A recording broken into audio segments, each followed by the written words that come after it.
la candidate numéro 16, Aurore de Mars. Son travail de la thèse donc, porte sur l'étude des étapes précoces de l'infection pulmonaire par Brucella militensis chez la souris. Et elle va nous résumer cela, nous synthétiser tout ça avec comme titre « Former des super sentinelles tueuses de la bactérie Brucella ». Est-ce que vous êtes prête? Oui. 3, 2, 1. Bonjour à tous. Savez-vous pourquoi certaines cellules de notre corps sont résistantes aux bactéries et d'autres non? Non? Bien moi non plus, je n'en sais rien. Mais c'est la question à laquelle j'aimerais répondre durant ma thèse.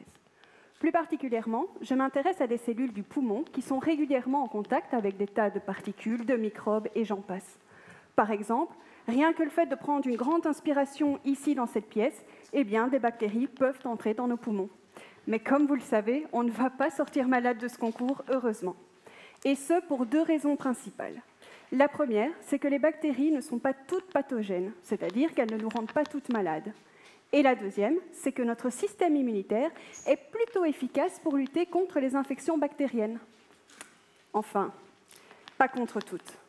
Pas contre Brucella, qui est la bactérie ici en rouge que j'étudie au laboratoire.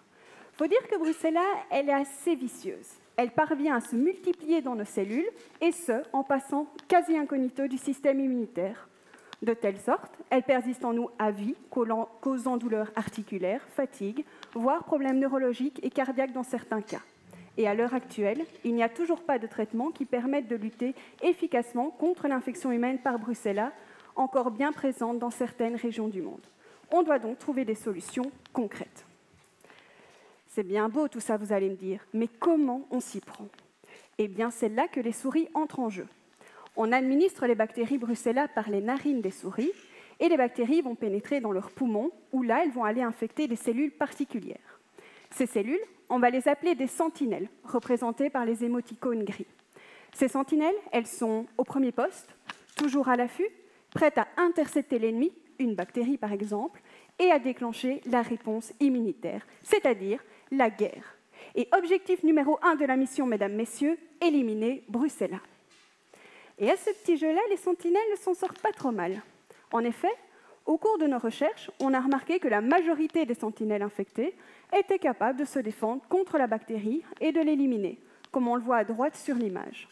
Cependant, un faible pourcentage de sentinelles infectées sont incapables de lutter contre la bactérie. Elles se font envahir, comme on le voit à gauche, et c'est ce qui en réalité nous rend malades.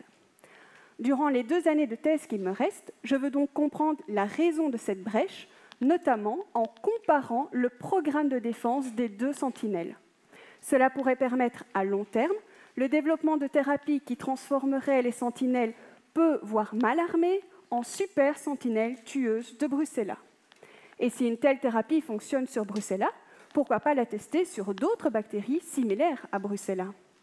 Pour terminer, papa, maman, j'espère que vous avez enfin compris ce que je fais. Merci.